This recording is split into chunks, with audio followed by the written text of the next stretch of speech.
Okay guys, now please come to questions 32 to 35. Yes, no, not given. So we start. Do the following statements agree with the claims of the writer? Underline claims of the writer. Claims of the, and in true, false, not given, we've got factual information. In yes, no, not given, we've got claims of the writer. Okay, questions and answers are in order. Question number 32. Description in first chapter. Underline description, first chapter, of how New York probably looked from the air in the early 1600s lacks interest. Now listen. What's the clue word? 1600s. First chapter, how New York looks in the air. In the air means from aeroplane, from helicopter. And that lacks interest. Look here, look here. Only these two words will decide. Lacks interest. If that chapter is most interesting, answer is false or no. If that lacks interest, it's boring, then answer is yes. And if they don't tell us whether it lacks interest or it is more interesting, then it is not given. So please come back. Second paragraph. Barr begins chapter 1 by taking the reader on a helicopter time machine ride, giving a fascinating account. Now, fascinating account. And over here they use the word lacks interest. True, false तो हम कर ही नहीं रहे. No. This is a very common mistake students do. For yes they write true, for no they write false. At the end they say, oh hi, my reading went very well. Okay, your answer will be wrong if you write true, false for yes, no and all that. Okay, so lacks interest, and there they say fascinating account. Fascinating means interesting. It does not lack interest. So question number 32 answer is no. 33 now. Chapters 2 and 3 prepare the reader well for material yet to come. Chapters 2 and 3. Come back.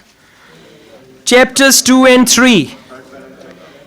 Yeah, chapters 2 and 3. It's the third paragraph. And please come to third line. Both chapters. Found it? Third line, both chapters. Now what does both chapters mean?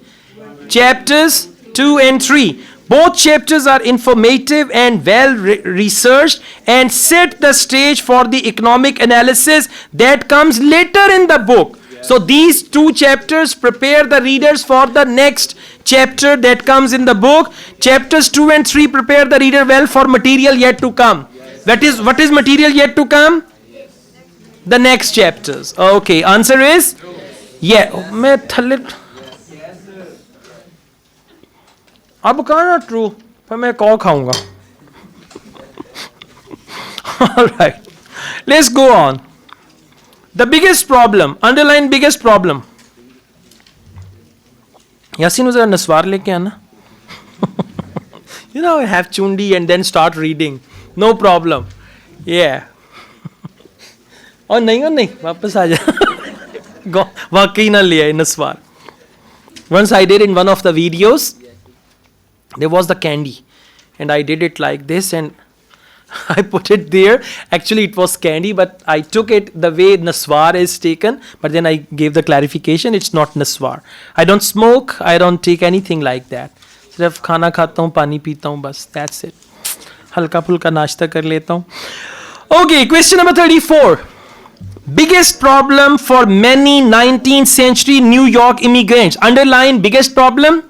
And then 19th century New York immigrant neighborhoods was lack of amenities. Look here. What are amenities? Electricity, water, sewerage and all that. Telephone, gas. They are called amenities. So the biggest problem for many 19th century. If amenities was the biggest problem, answer is yes. Not true. Answer is yes. If there was another big problem or the biggest problem was not amenities, they had amenities but they had another problem, then the answer is no. And if they don't tell us the biggest problem, then the answer is not given. Please come back. Look for the word amenities. Second page, first paragraph. Found it? I'm reading it from second line. Barr identifies 4 primary immigrant enclaves and analyzes their locations in terms of the amenities available in the area. Now, did he mention that amenities was the biggest problem? Number 1, no. Number 2, did he mention the biggest problem? No. So, what is the answer? Not given. Question number 35, please. In the 19th century, New York's immigrant neighborhoods, underline 19th century and underline New York's immigrant neighborhoods, tended to concentrate around the harbor. Now look here. If they tended to concentrate around the harbor, means the beach area. If they tended to concentrate around the harbor, it is yes. If they concentrated on other areas, not the harbor, harbor means the beach. Okay, if you watch any movie of New York, you see there is that harbor, and beyond that there are the skyscrapers and all that. So that's very popular point. So in 19th century, New York immigrant neighborhoods mean the people who settled there, tended to concentrate around the harbor. Now please come back. Same paragraph where we found the answer of 34. Most of these enclaves, found it?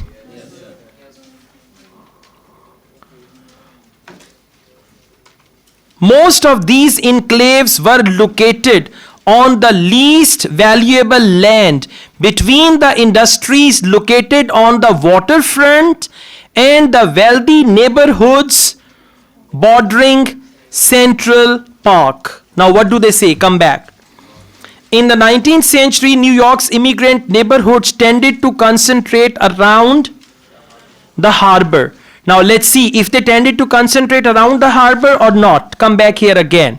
Most of these enclaves were located on the least valuable land.